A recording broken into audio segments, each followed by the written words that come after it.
everyone, welcome back to the WebToTech YouTube channel. Today for this video of WebToTech, I will be showing you how to change profile picture in WhatsApp. So for that, open the WhatsApp application.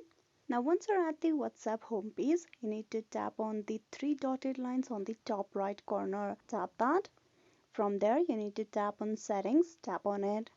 In the setting page, you need to tap on the profile of yours. Tap that, and for you to change the profile picture, tap on the camera section.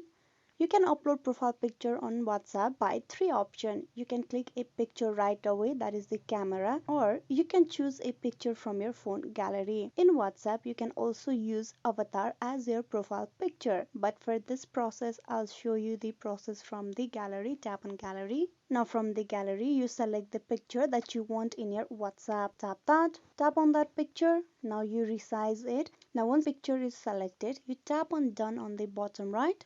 With that, the profile will be updated. So this is how you will be able to change WhatsApp profile picture. Hope this video was useful. Please like and subscribe the Web2Tech YouTube channel. Thank you for watching till the very end.